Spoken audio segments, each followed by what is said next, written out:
Hello, hello, and welcome back to another episode of the Twenties Detox. I'm Bianca, your host, where we dive into all the things that I'm learning and unlearning in my 20s to elevate this decade. I think the reason why your 20s can be so difficult is because it is the first decade that is really yours. Previous years, you were kind of following the path of other people, doing what you needed to do. You were in school compared to other students, other friends, and your 20s is the first time where you can build something of your own. There is that tendency to compare because we were conditioned to do so. Like we were doing the same tests and really kind of analyzing our differences with those tests. And your 20s can be really fun, but also if you are not careful to let go of some of those belief systems, it can be really dark and scary because it is the first experience of the unknown. This is another really short one, more about 20s philosophies that I am kind of unpacking. The detox, again, for any of you that don't know, involves unlearning certain mindsets to relearn the better ways of thinking, the healthier ways of thinking. A lot of these mindsets we would have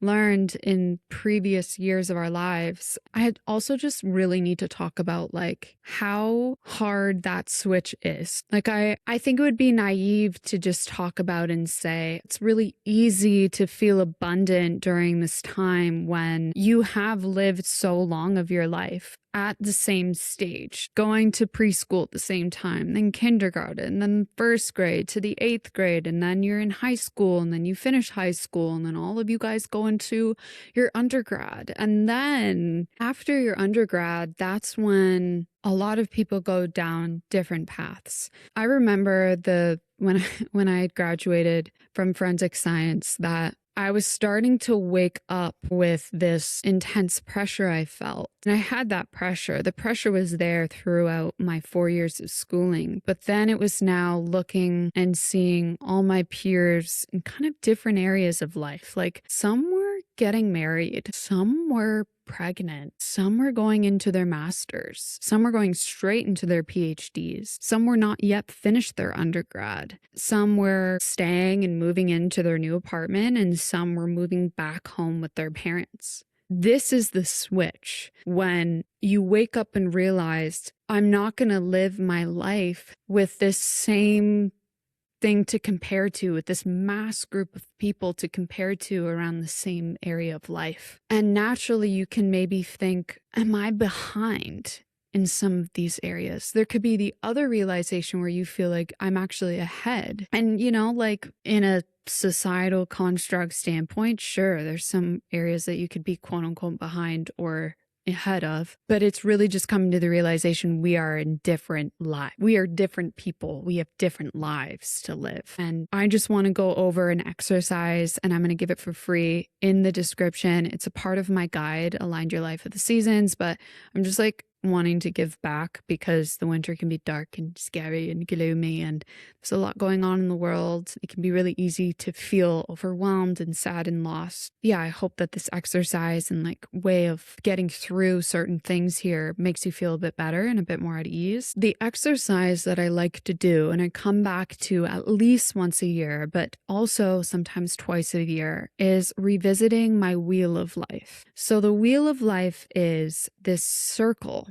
and it has different like pie slices for each section of your life. And you can actually tailor that guide, that wheel to what you feel called to, what you feel aligned with. The pie slices include play, adventure, career, finances, physical health, mental health, romance, friendships, family, and spirituality. So I included those 10 areas of life. To go a little bit more into each category of life, let's just go through them. And the idea of the wheel is the more balanced each section is, the easier it is to roll through life, really, like just keep rolling. But if there's a pie slice that is empty, that is gone, you're gonna get stuck on a few rocks and a few obstacles. And realistically, you're going to have to fill that pie slice up to be able to keep rolling through. I like that analogy. I like that visual because it made sense and also explains this interconnectedness that we all have within every area of your life. Finances can affect your mental health. Your mental health can affect your productivity and your career can affect your play and adventure. And that can affect your mental health or your physical health. It's like everything really is connected. And when you start to see that, you're able to use them in a way to support other areas. To go over the categories of life, we have play, like I said.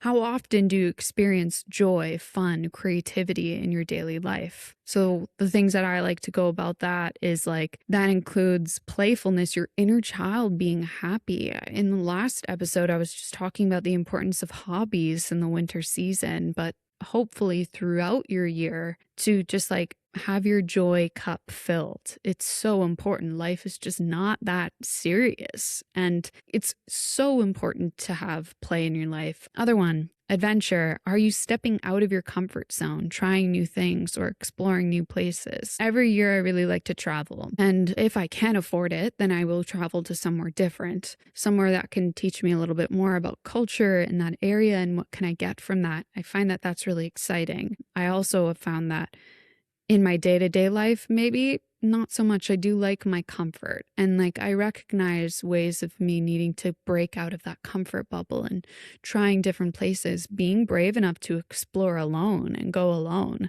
And that could be a sense of adventure. It doesn't need to be you going on an intense traveling extravaganza. You can just be trying out a different grocery store, trying out a different cafe, meeting new people, going to a new event, trying different things, keeping life fresh, keeping life fun. Routine is great. Too much routine is boring. Career. How fulfilled do you feel with your job, career path, or professional growth? That most likely, unless you're the lucky ones, will be low in your 20s. That's okay. That's normal. Mine's low. Mine's lower because I'm building it. It's something to become familiar with. Your career pie slice is something that builds over time. It's not something that can be fixed, especially when you're young like that.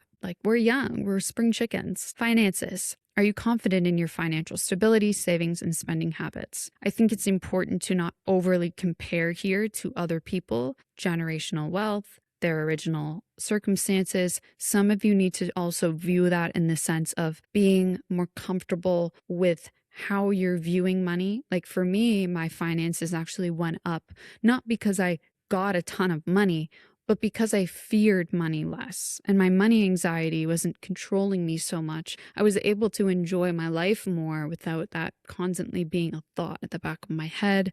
I got into investing this year. Although I've always been really good with my budgeting, my habits around money and personal finance, I'd say, is pretty good. And I have to really thank my friends and my family for influencing me in this fashion. But more importantly, it went up because of my anxiety and how my anxiety disappeared and accepted a lot more things happening.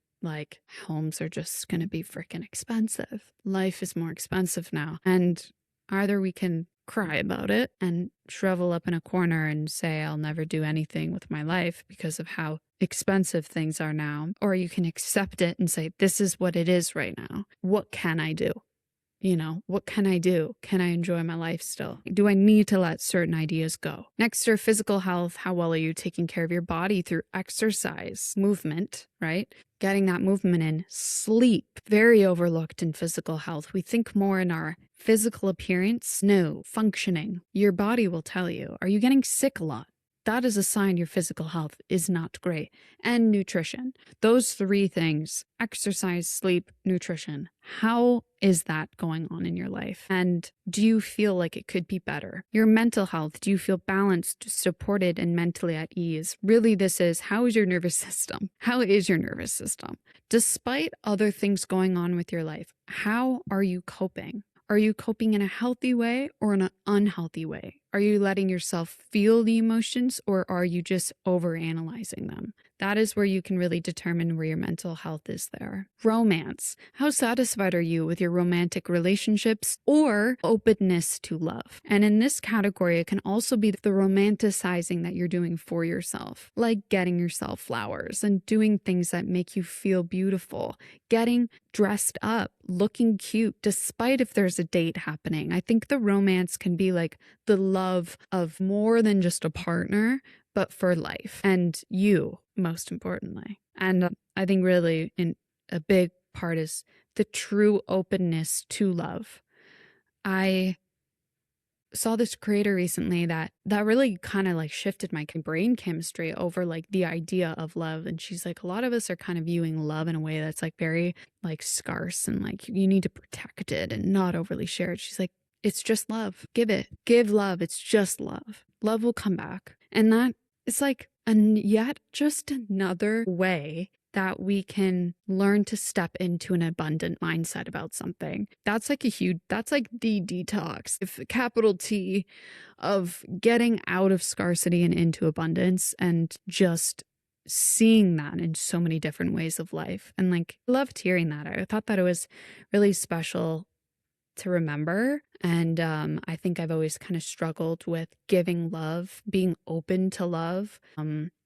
And it's something that I'm working on for sure. And I think a lot of hyper independent people can maybe resonate with that. The next one, friendships. Do your friendships feel supportive, meaningful, and aligned with who you are? That's the important part. Aligned with who you are. Can you be yourself? Do you have fun with that? Do you have fun with them? And going beyond that with friendships, I love to think about like the onion layers. So some friends can be like an onion layer 1, whereas other friends can be an onion layer 10. So what that means is some friends you can, have fun going out to this event or going and getting that gym session in or going shopping, whatever. And then there's the layer 10 who you can talk about the sadness that you're experiencing or the breakup you're having or the feeling of being lost or going through crises in life. You can be weird with them, like you could just talk about like your theories of meaning of life and like not have them be like, what? So I think that's also kind of important to have. It's like, you don't need to have a friendship that's always level 10 onion layer. You can have them be like level 1 and still have a bomb ass time. Like you can still have fun and recognize that to just not feel like disappointed. Family, how connected do you feel to your family and relationships? Family is a kicker. I think everybody can say that there's bits of childhood trauma. That doesn't mean that all of them are evil. I think if anything, it's just recognizing the complexities that happen in families. And really, which I'm loving this year is like starting to feel connected with my parents and my family in general in like such a different way. And seeing everybody as who they are and accepting them as who they are and not being afraid of the boundaries that I express to encourage them to see me as who I am. And we can just like have a good time together. Letting go of certain expectations, once again, like that onion layer of like how certain family members are supposed to be, how your dad is supposed to be, your mom is supposed to be, your sister. Like they don't need to be that way. And you're creating an inner turmoil trying to expect something. Like maybe your mom could be more loving in a certain way that you would like, but then being blinded by that idea of love, you're missing out on the way she is loving you. And that's like something I've really learned. And because of that mindset, it wasn't even a lot externally shifting that I was able to like put my family at like a number 10. Like I think for the first time ever, I'm like, yep, family is number 10 for sure. Like they feel like my rock through life right now. Just not just like my close family, but also my extended. And last but not least, spirituality. How in tune are you with your sense of purpose, beliefs, or connection to something greater? I think this could be not needed if you are somebody who is atheist and you feel comfortable being atheist. I'm somebody who believes in spirit, is agnostic, and I think that it is so important for me to have very strong spirituality and using that as my foundation to build the rest of those pie slices. And I think your sense of purpose, don't get it twisted. Don't think it's about career. There's a reason why it's not there, right? Like your purpose is, it's like who you are, your spirit, it's connection. And you don't need to make sense of it. It's just the feeling. Nothing really cognitive and conscious about this section. It's feeling. Do you feel connected? That's a question asked. Do you feel connected to yourself, to people, to life? If so, that means you're high on spirituality. If not, you're low on spirituality. So those are the different categories of life. I'm going to give you these 2 slides that or I'm going to give you maybe more than 2 slides, just like to perform this life audit and see where you are. And the reason why I'm bringing up this wheel of life is because your 20s is a time of exploration. It is not a time to tunnel vision. You'll notice now at this time of life that your wheel of life might look like there's a few sections extremely low and others that are extremely high. And the reason why it is low is not because you suck, you're doing things wrong. It's a sign of like lack of exploration. You need to explore those categories and learn more about yourself to fill it up. There are so many different ways to do this. I'm not going to give you actions because the winter is not about actions. This is about you just seeing what that wheel of life is. And if you notice, play is low. I'm giving you examples. Play is low, adventure is low, and career is low. So those are like the 3 lowest. I would choose 1 to 3, no more than 3 of the lowest parts in that wheel of life and just write about it. Write about why is it low. Write about where you could maybe get more from it and keep that on your radar for the next 2 months. Keep it on your radar until end of March, really. How can we build this up? If it's not at a 10, why? Why is it though at a number already? I think that's a good point too to realize is like, say play is at a number 5. Why is that a number 5? What is good so far that it can be halfway there? And writing about it, you'll learn about the things that are good about your life. And then also when you write about the gap to number 10, then you can learn a lot about like the anti-vision, like what is not good about that area, what you're lacking, what you might need more of, and being bold enough during the next few months in spring and summer to explore and dive into those sections. So that is like definitely one of the ways that I like to view it. I want to just like talk about something that not to do when it's about exploration. I don't know if any of you have seen the movie Marty Supreme with Timothy Chalamet. And the thing that kept coming in my brain over and over and over again was like, man, this guy's really good at ping pong or table tennis, but he is not going with the flow of life. Like there's a reason why he actually didn't get everything he wanted. And actually he got too much. He really was one of the lucky ones to be that arrogant and get as much as he did. You know, to have a woman that was loyal to him, like what the heck? Yeah, sure. That's not that realistic now. That won't happen now. We have standards. But I just kept seeing, wow, this guy's going so against life in such an arrogant and forceful and brute way that no wonder he is just like feeling like his life is crumbling. Like he's not analyzing the other areas of his life, and he wasn't able to support the other areas to maybe get what he wanted. And it's another reason why I want to discourage you guys from being like, screw it, I don't care what she says about winter, let's just dive into it.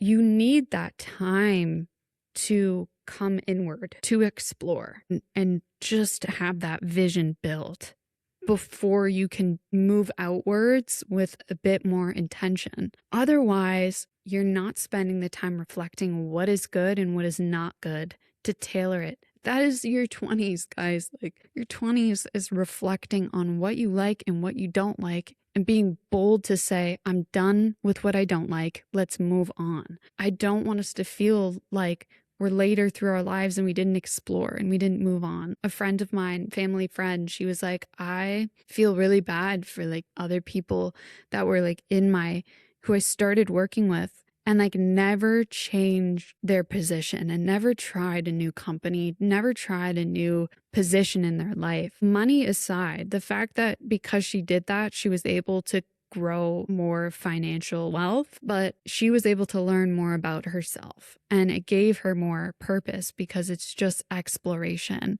I was also just talking about somebody else who is in her 40s. She's a coach, and she's like, your 20s can be crazy because you're learning so much about yourself. And then your 30s happen and you're like, I know me. I know myself pretty well at this point now. And I can't wait to like be obnoxious about it and just show everybody who I am. That right there, like to be loved is to be seen. To be in love with yourself is to know yourself. That was something I wrote in my journal. Don't know where it is in this like crazy long list, but I wrote like, to be loved, to love yourself is to know yourself and to see yourself. And the only way to know and see yourself is to spend time reflecting what you like, what you don't like, where your life is lacking, and where you can take action. So to summarize this, because this is I don't want to overwhelm you guys with more like technical things, less fun things, but what I would recommend you guys do right now, as we are in February, is do a life audit. I have everything in the resources in my description. Do a life audit. You will analyze the areas of your life, see where some are lower. And I just want you to learn about why that is low and where you could possibly go to learn about things. So learn about play. If play is low, learn about it. Follow the creators. Get a book about it. Listen to a podcast about it. Go to certain events about it. I don't know. Anything that you feel called to there. And just learn about where you can go. I don't really want you guys to get like too action driven in this. If you feel called to a few new things, like if you want to get into a hobby in the winter season, which I do recommend, do it, but in a way that is non-performative, not about capitalism, not about like, if you are a creator, you don't need to share it online. You don't have to share everything. You can if you want, but don't do this for that purpose. Do it for joy first. You will really start to enjoy life more, period, when you are doing this, and you will learn so much about yourself and like a good pace of life, and not like a constant push through hustle culture every season like Marty Supreme, and be out of tune with other areas of your life. Don't tunnel vision. Like, I don't recommend to tunnel vision. Yes, there's so many different people in other areas of their lives, other stages of lives, right? They are married or whatever in a different program or a different educational level, a different career growth, living at home, not living at home, whatever. Whatever you can do now, don't lose the idea of exploration. That's it. If you guys enjoyed this episode, make sure to review the podcast on Apple and Spotify if you're listening there. I really appreciate it. And I just want to know in the comments, what is one area of life that you want to work on more? You can just like say the category. What is it? Is it finances? You can just say it. You don't even need to go further into it. Romance. It can be romance about yourself. It can be romance about others. Openness to love. I think that it's really nice to just have like us as a community saying like, I'm here with you. I'm doing this too. And being really real that we don't ever really have a category. We don't have all categories at number 10. I don't think so. I don't think anybody's at number 10. And if you don't feel comfortable sharing your lowest, maybe share your highest. Share your highest category, pie slice. Like I just said, my highest is family, and just like grateful for that. And it can also just be mindset shifts, like I said as well. Last but not least, if you did enjoy this, make sure to follow along, because I release episodes every Tuesday about elevating your life in your 20s, but also can be in other areas of life. I'm just somebody in my 20s, and I do have that focus on young adulthood to help them navigate this life because of how uncertain it is. Alongside all of this is very much inspired by living seasonally. So I have my guide, Align Your Life with the Seasons. I'm giving you guys a little section in this podcast episode. But if you do feel called to living seasonally, there's a whole guide out on my website, and I really encourage you guys to follow it. Okay. Appreciate you all. See you next week.